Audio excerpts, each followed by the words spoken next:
A Savannah man wanted in connection with a deadly June 2015 shooting is under arrest following a police chase Wednesday, June 26th. Now, Jermaine Burroughs was indicted on June 19th on murder and other charges for the shooting death of Jamon Epps. Epps, whose age was 34 at the time, was shot and killed during what was been described as a gunfight at a restaurant called Tops China's off Skidaway Road and LaRoche Avenue. Another man, Lawrence Hughes Jr., was convicted in the shooting of last September. Hughes is serving 2 life sentences in prison.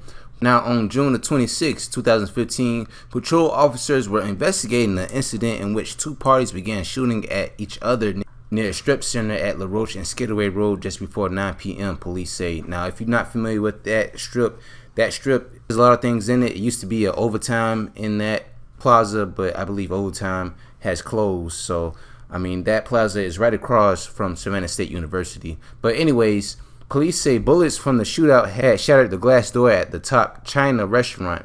Epps was shot in the back of the head when the bullet traveled through the headrest of the driver's seat of the Yukon GMC he was driving. And when he was shot, the car continued to drive off and idle, even though the car was riddled with gunshots and was leaking gas from the gas tank with all the gunshots. And with Mr. Epps inside the car hit Ponderosa Apartments nearby, and it landed in the driveway of the Ponderosa Apartments, where he was pronounced dead on the scene at around 9:40 p.m. inside of the GMC Yukon car.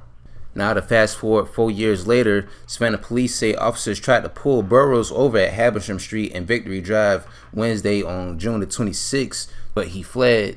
Thinking he had lost police, Burroughs backed into his girlfriend's mother's driveway on East 60th Street, but officers caught up with him, they said.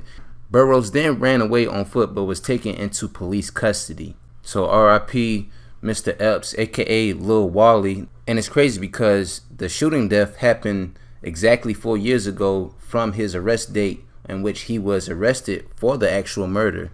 I mean, even though the other man was arrested for it first, but the second guy was caught literally 4 years after the initial death of Mr. Epps. So rest in peace, Lil Wali. But that's all the news for right now.